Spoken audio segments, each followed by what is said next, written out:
From the Presidential Palace, Manila, Dateline Malacañang.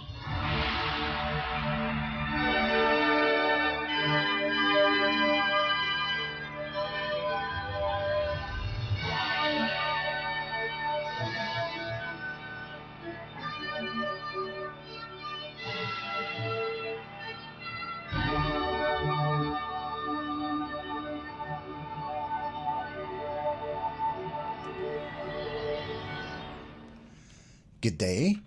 This is Dateline Malacañang. Philippine President Ferdinand R. Marcos Jr. on Monday led the oath-taking of newly promoted star rank officers of the Philippine National Police or PNP at Malacañang Palace. In his speech, the President said that with great pride, he congratulated the outstanding officers on their well-deserved promotions. The chief executive reminded that while most of the 55 star rank officers are nearing retirement age, they are neglecting their jobs. President Marcos said they should work even harder to accomplish more during their tenure in office. Let's listen to the speech of Philippine President Ferdinand R. Marcos Jr. Sa bagong Pilipinas, bawat mamamayan ay ligtas. Friends and fellow public servants, welcome once again to the Palace. To the 55 officers who will don new ranks today, please accept my congratulations. I know that these promotions are well-earned. They are testaments not only to the length of your service, but the quality of your performance. The insignias you wear do not only reflect rank. They are badges of your commitment to honor your oath. So remember this. The stars on your shoulders are not only sources of pride, but also that them serve as a reminder of the burden that you will have to carry. As a good book says, to those who much is given, much is expected. There is this misconception that as one nears the pinnacle of one's career, the attitude towards work is to coast along, wind down, and ease up.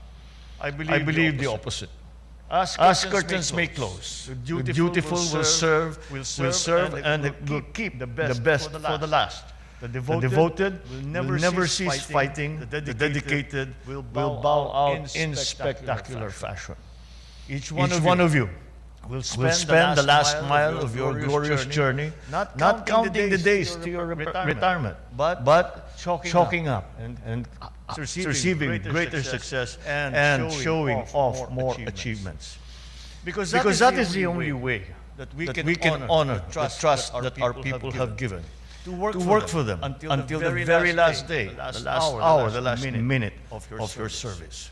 Do it so when it is time for you to troop the line for the last time, you go contented and comforted in the knowledge that you leave the service and the country a better place than what you found. In the meantime, there is much to be done. And as there has been much achieved. In 2017, there were 295,382 crimes committed. By 2022, this has been down to 207,143. We brought it down further to 198,617 in the first full year of this administration. Index crimes have gone down threefold in the same period, from 107,899 in 17 to 38,436 last year. In the past year, we also reached 98% crime clearance efficiency. And we have sustained this continuing crusade in the first 2 months of 2024. Compared to January to February of last year, there were fewer cases of theft, of robbery, carnapping, rape, and physical injury. And we have done it without resorting to legal shortcuts or short-circuiting the process or acts that subvert the rule of law. Incidents of human rights violations were down by half in 2023 as compared to 2022. It proves that rules that strengthen the fabric of our democracy, rules that our heroes had died for, Rules that are enshrined in our Constitution are not inconveniences in policing, but are in fact an integral and indispensable in serving up justice. So let me make this clear. We should not be content with the current decrease in crime rates. While the statistics can be counted and crime incidents reduced, even in their diminished state, the disturbance they cause is still immeasurable. One crime is committed, and one crime too many is having occurred. The war against crime cannot be won from war rooms with the glitzy monitors. They are won street by street, block by block, by guts, by grit, by police officers who pound the beat, patrol the neighborhood, whose people hold them in high esteem. The unity of our people around a common purpose that Bagong Pilipinas envisions is founded on peace. Ulitin ko, sa Bagong Pilipinas, bawat mamamayan ay ligtas. So I affirm our commitment to make our people safe in their homes and secure in their communities. I seek the same affirmation from the newly promoted officials here today. I ask that you do your work with industry, with integrity, with innovation. Let us leverage on technology that aids protecting and serving our people. Especially in battling, for example, the latest threat that we have is cybercrime, where the emerging and evolving digital landscape faces threats that can undo its potential contribution to national growth. All breaches in our digital correspondences and transactions are inimical to the people's welfare and national interest. We cannot allow electronic pickpocketing and all forms of robberies, which are the digital equivalent of bag snatching. Cyber criminals also prey on the innocence of our young by stealing their dignity and the vulnerabilities of our seniors who are defrauded of their life savings. On a larger scale, they rob business firms, raiding their vaults without breaking them down. We are strengthening all our efforts anti-cybercrime, from detection and response to case build-up and to resolution. We will continue to train our personnel in combating cybercrime and enhance our cybersecurity capabilities. So as you carry out your mission, let me assure you of this administration's unwavering support and commitment to enhance the PNP's capabilities and the welfare of all PNP personnel. Your well-being and professional growth are paramount, and we continue to invest in your development and success. And when I talk about the PNP, that is not only those of you who are in uniform, but also your families, without their continuing support, and who make the same number of sacrifices for you to serve well. They must be included in all that we worry about, in all that we care when we talk about the Philippine National Police. Together, let us create a safer and brighter future for all Filipinos. Philippine President Ferdinand R. Marcos Jr.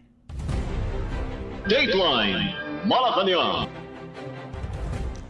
Philippine President Ferdinand R. Marcos Jr. on Monday led the Office of the President, or OP's flag-raising ceremony at the Kalayaan grounds in Malacañang Palace.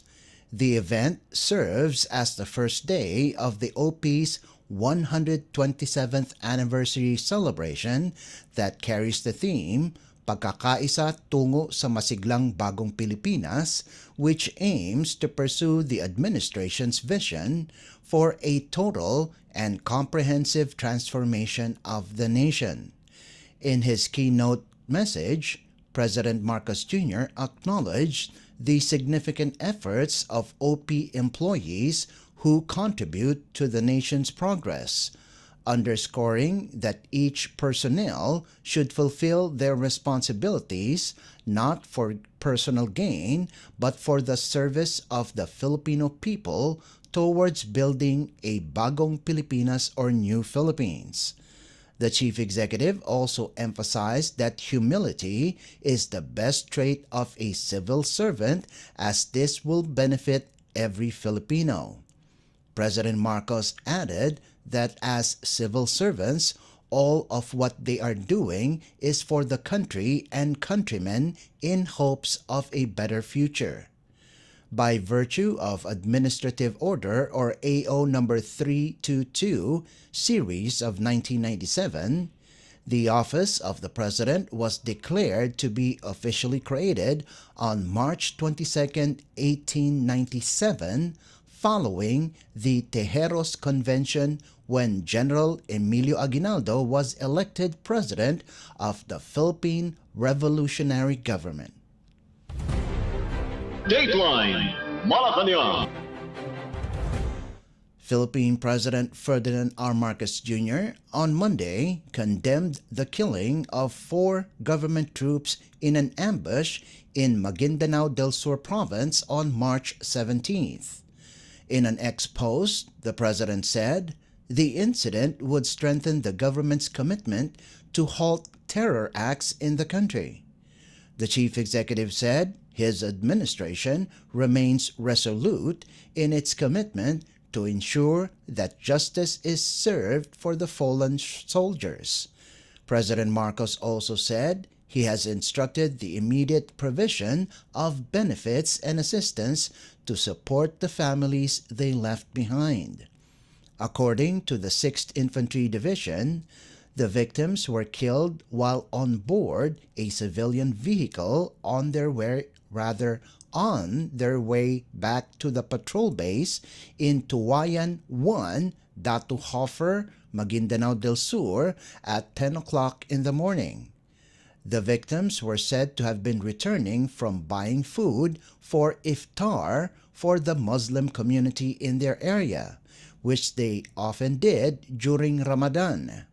Security operations have been tightened around the area, while the suspects, who are presumed to be members of Dawla Islamiyah Hassan Group, remain at large.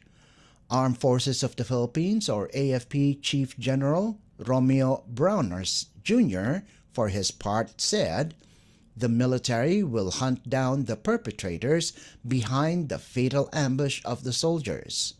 The Philippine Army said it is working closely with local authorities and community leaders to sustain security measures in the area. Dateline Malacañang. In other news, the Philippines, United States, and Japan are in the final stages of planning the first official meeting between President Ferdinand R. Marcos Jr., U.S. President Joe Biden, and Japanese Prime Minister Fumio Kishida in Washington this coming April. This meeting will strengthen the trilateral cooperation between the 3 allied countries in the wake of the increasing threats posed by China, specifically in the West Philippine Sea. Prime Minister Kishida is scheduled to be in the United States by the middle of next month to participate in the U.S.-Japan Summit, which deemed an opportune time for President Marcos to fly to Washington and hold the trilateral meeting there. Kishida will be the first Japanese leader to conduct an official state visit to the U.S. since former Prime Minister Shinzo Abe in 2015.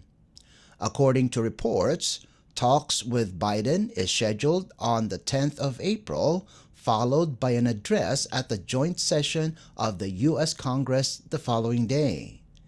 The trilateral meeting between Marcos, Biden, and Kishida will focus on expanding economic and security ties. During his visit to Washington, President Marcos is expected to follow up on outcomes from his visit to the United States last year. The chief executive is also expected to hold a number of bilateral meetings between top Washington officials during his visit next month. Dateline Malacañang. In the meantime, Philippine President Ferdinand R. Marcos Jr. on Tuesday is expected to meet with United States Secretary of State Antony Blinken in Manila, where they are likely to talk about maintaining peace and stability in the South China Sea.